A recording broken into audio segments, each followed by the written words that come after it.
నష్టాల్ని తగ్గించుకునేందుకు ప్రణాళికలు రచిస్తోన్న రైల్వే శాఖ ప్రయాణికులకు ఇస్తోన్న రాయితీలకు కోత విధించాలని నిర్ణయించింది.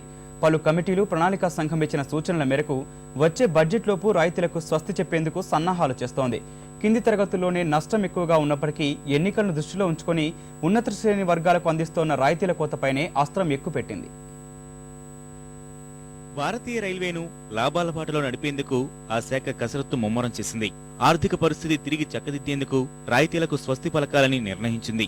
ఇందులో భాగంగా వారం రోజులుగా కొన్ని రాయితీలకు కోత విధించడం మొదలుపెట్టింది. వచ్చే 2-3 నెలల్లో ఈ ప్రక్రియను వేగవంతం చేసేందుకు సిద్ధమవుతోంది. ఉన్నత తరగతుల వారికి ఇస్తున్న రాయితీలపైన భారీ కోత విధించేందుకు కసరత్తులు చేస్తోంది. రైళ్లలో ప్రస్తుతం అందులు, సీనియర్ సిటిజన్స్, ఇతరులకు 20-50% వరకు టికెట్పై రాయితీ ఇస్తున్నారు. ఇకపై వీరందరికీ కేవలం బేసిక్ ఛార్జీపై ఈ రాయితీ వర్తిస్తుందని, ఈ నిర్ణయం డిసెంబర్ నుంచి అమల్లోకి వస్తుందని రైల్వే శాఖ వెల్లడించింది. తాత్కాల్ కోటాకు ఛార్జీ ఏ రైలులో ఎంత నిర్ధారించాలో ఆ అధికారాలన్నీ జోనల్ మేనేజర్లకు అప్పగించింది.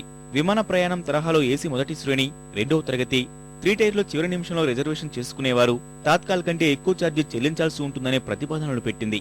టికెట్ లేని ప్రయాణికులకు ఒక టికెట్ కొని ఇంకో తరగతిలోకి ఎక్కే ప్రయాణికులకు విధించే అపరాధ రుసుమును భారీగా పెంచేందుకు సిద్ధమవుతోంది. ప్రయాణికులకు అందించే సేవల ద్వారానే నష్టాలు ఎక్కువవుతున్నాయని కాగ్ తన నివేదికలో పేర్కొంది.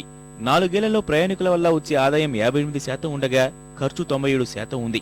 ఇదే నష్టాలకు దారితీస్తోందని కాగ్ వెల్లడించింది.